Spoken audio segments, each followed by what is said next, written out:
रात 11 बजे तक घर परिवार का काम कर लेती थी। एक बिल्डिंग फेस होता है वो काफ़ी हद तक डिसाइड कर देता है कि हमारे आगे आने वाले साल किस तरह से होंगे। आगे इससे पढ़ने से कुछ आपको लाभ भी नहीं होगा।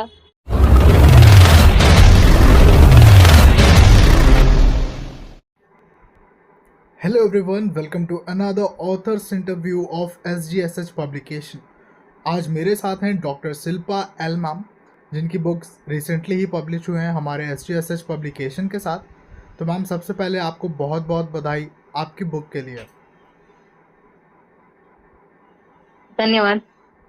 जी मेरे मैम। सभी पाठकों और SGSH पब्लिकेशन के सभी सदस्यों को मेरा प्यार भरा नमस्कार और धन्यवाद। जी, तो मैम अपनी इस जर्नी के बारे में बताइए। आपकी लिखने की शुरुआत किस तरह से हुई और आपको लिखने में इंटरेस्ट कैसे आया? मुझे पहले से ही लिखने में बहुत रुचि थी।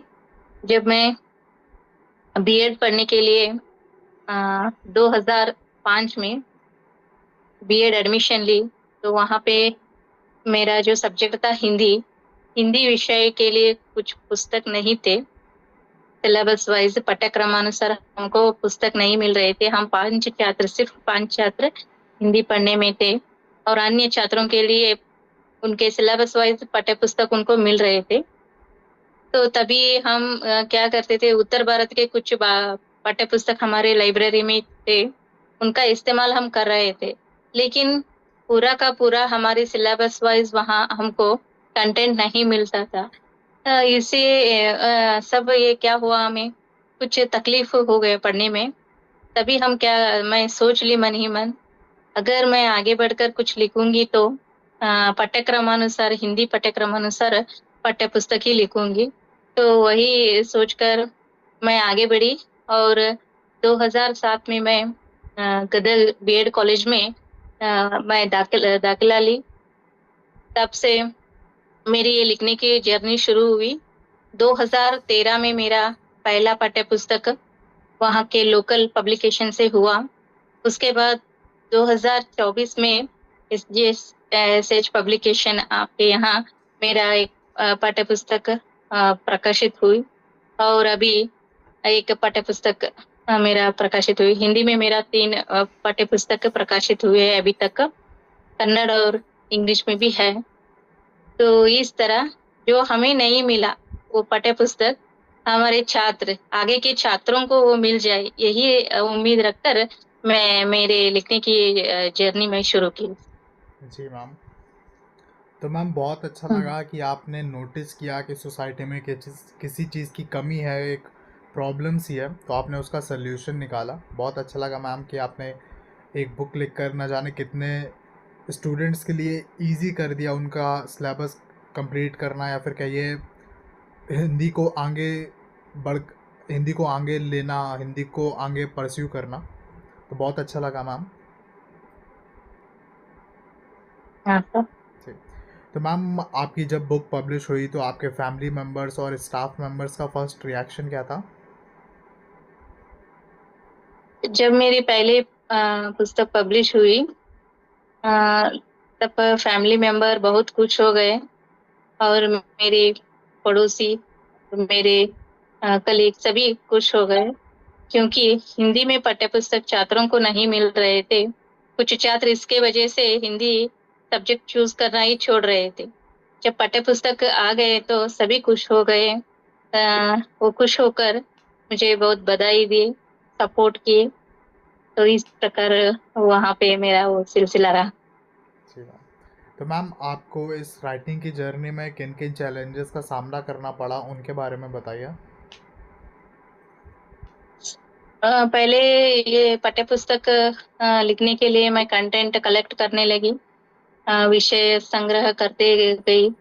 तो मुझे कुछ अभी नए नए विषय है हमारे पाठ्य पुस्तक में अभी मिलाए हैं।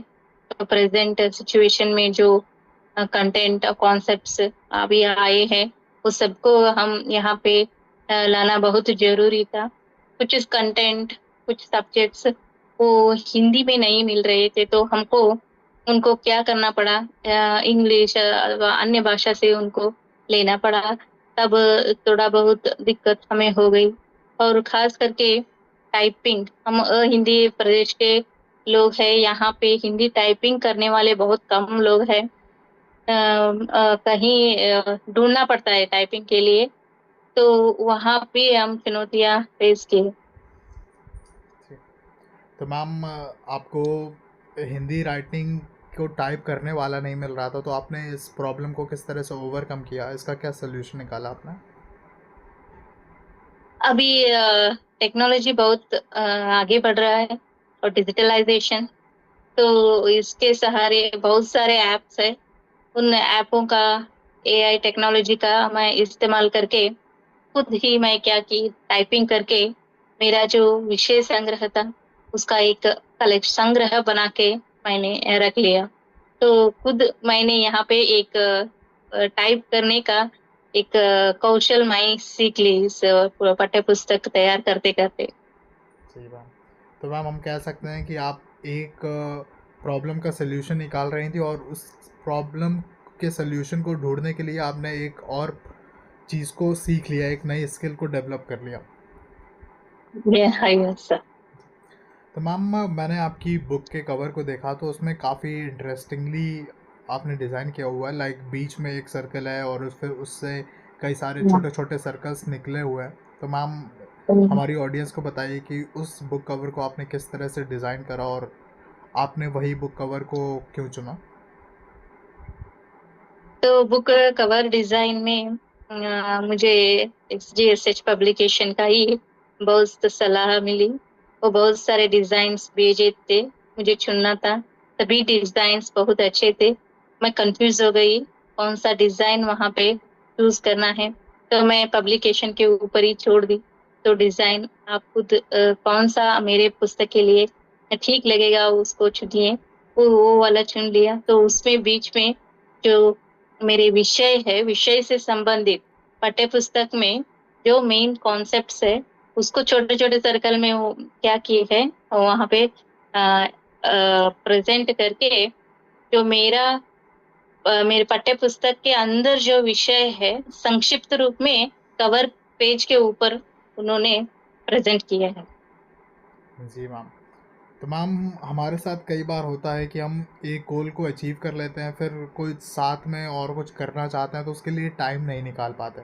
लेकिन आपने एक दो बुक्स को लिखना कोई आसान काम नहीं होता, बहुत ज़्यादा टाइम देना पड़ता है, और साथ में घर के काम और बाकी बहुत सारी चीज़ें होती हैं लाइफ में करने के लिए। तो मैं आपसे जानना चाहूँगा कि आप हमें बताएं कि आपने टाइम को किस तरह से मैनेज करा, और बाकी सारे काम को, पूरे दिन को आप किस तरह से शेड्यूल, आपका क्या शेड्यूल रहता था, और किस तरह से आप मैनेज करती थी सारी चीज़ों को? जो मेरा जो शेड्यूल है बहुत बिजी शेड्यूल है, क्योंकि मैं लोकल वर्क नहीं करती। जो मेरा जो कॉलेज है मेरी जो नेटिव प्लेस से 50 किलोमीटर दूर है। तो सुबह 2 घंटा जर्नी करना पड़ता है, वापस आने के लिए फिर 2 घंटा जर्नी करना पड़ता है, बीच में कॉलेज का काम रहता है। तो मैं कभी भी ये मेरा बिजी शेड्यूल को लेकर मैं पीछे नहीं हटी। उसी में से थोड़ा बहुत समय निकाल कर मैं, मेरा जो ये लिखने का जो शौक है, मेरा लिखने लिखने में जो रुचि है उसके लिए काम करती थी। रात 11 बजे तक घर परिवार का काम कर लेती थी। 11 से 12 बजे तक जो मेरा ये लिखने की जो जर्नी थी उसको मैं फुलफिल करते जाती थी। कभी कभी टाइम मिल गया तो मैं ये लिखने के लिए, जो विषय संग्रह के लिए, उस समय को मैं इस्तेमाल करते जाती थी। तो मैम अगर आपको किन्हीं 3 लोगों के नाम लेने हों जिनका सबसे ज़्यादा योगदान रहा आपकी राइटिंग की जर्नी में, तो वो 3 लोग कौन होंगे और क्यों? पहले व्यक्ति है वो मेरे पति है।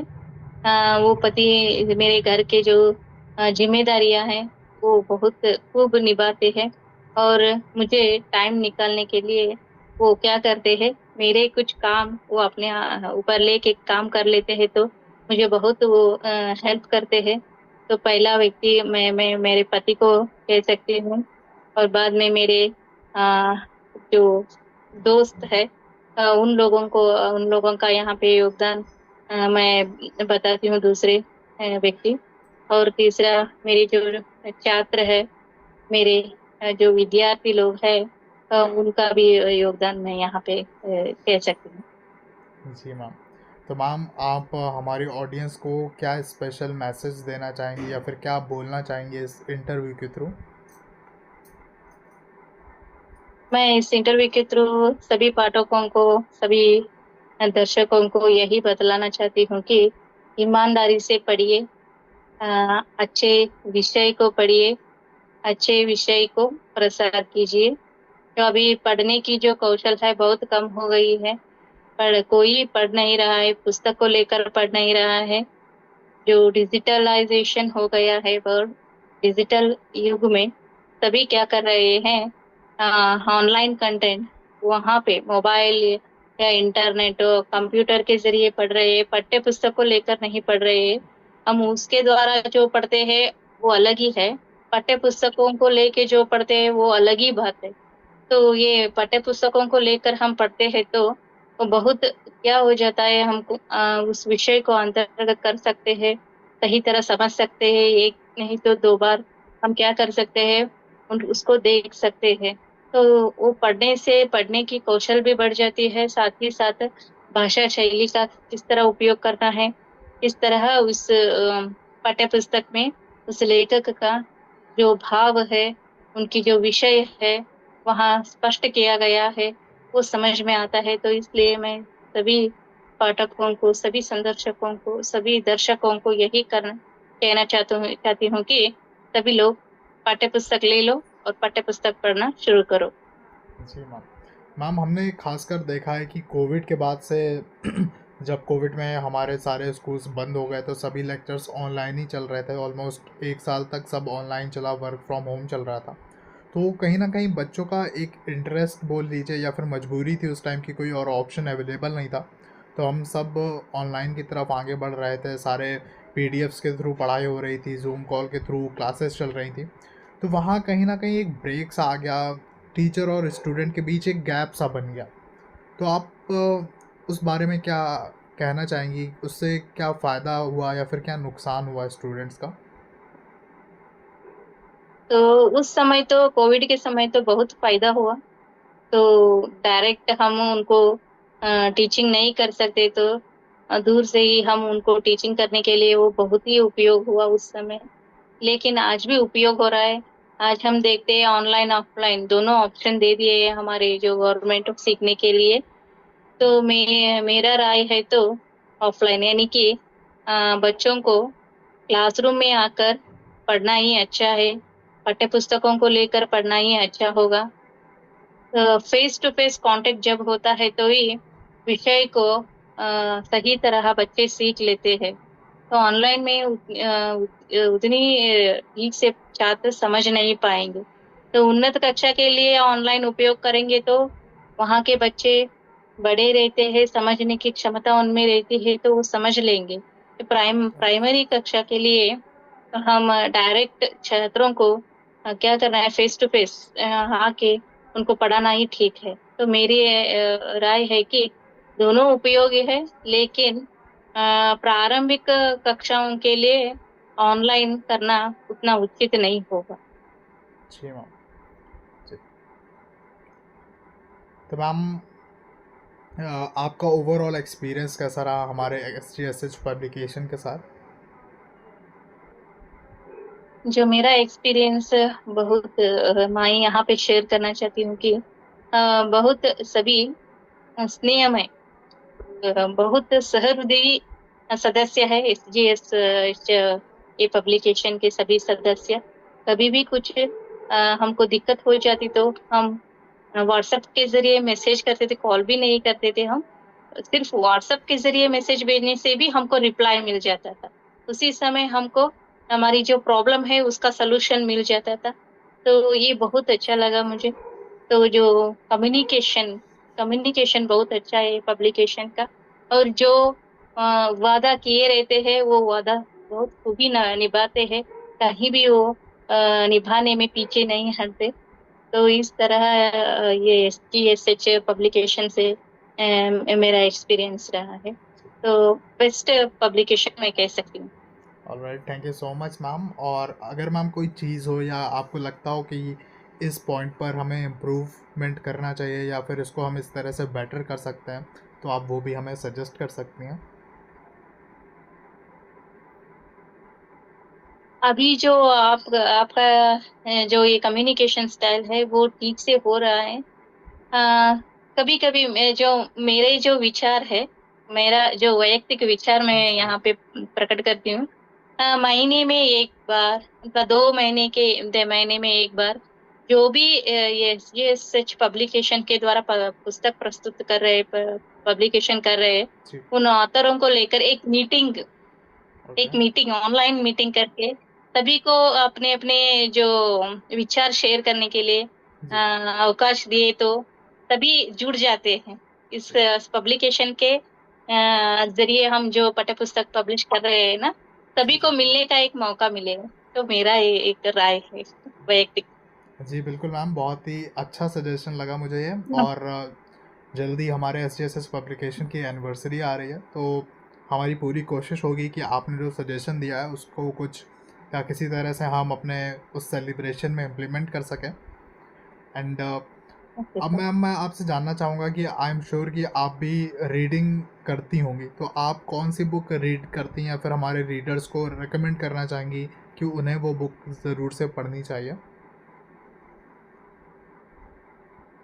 जो मैं बीएड के छात्रों के लिए पढ़ाती हूँ, तो मैं यहाँ पे बीएड के बहुत सारे पुस्तक मैं पढ़ती हूँ।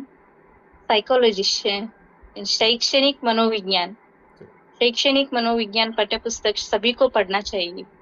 जो छात्र शिक्षक बनना चाहते हैं ना, अगर वो बीएड नहीं किए हैं, डीएड भी नहीं किए हैं, तो भी क्या करना है, सभी को शैक्षणिक मनोविज्ञान एक पाठ्य पुस्तक है, उसको पढ़ना चाहिए। उसमें छात्रों का, बच्चों का विकास कैसा होता है, बच्चों में बौद्धिक विकास कैसा होता है, उनमें ज्ञान का विकास कैसे होता है, छात्र छात्रों के जो शारीरिक विकास कैसे होता है, वो सभी उसमें हमको देखने को मिलते हैं।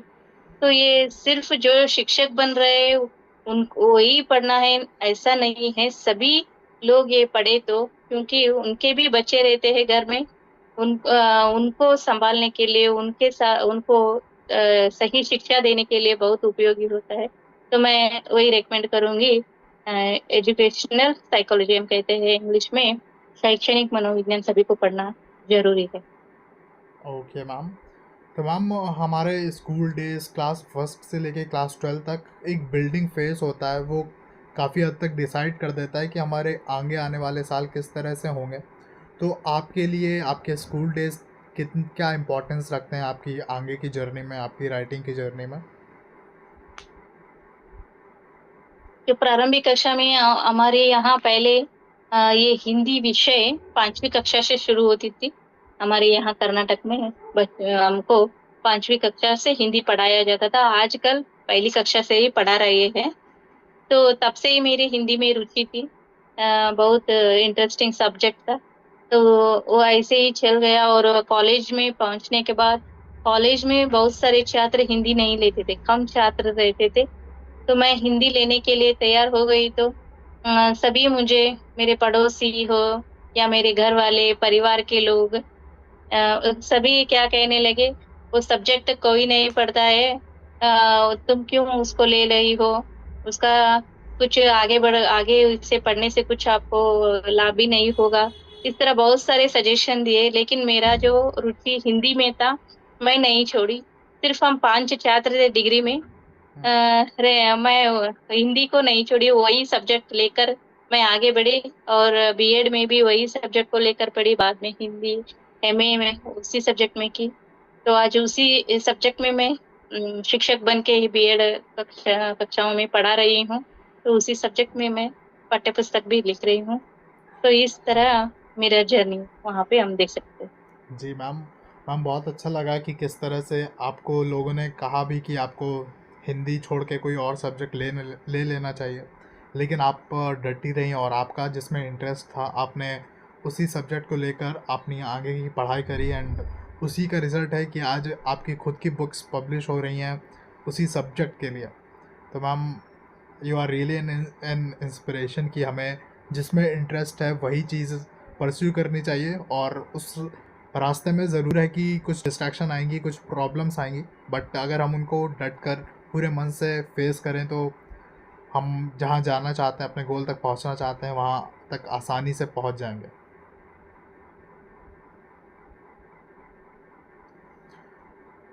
तो मैम एक बार फिर से आपको बहुत बहुत बधाई आपकी बुक के लिए। थैंक यू सर, धन्यवाद। जी, all right, thank you so much ma'am.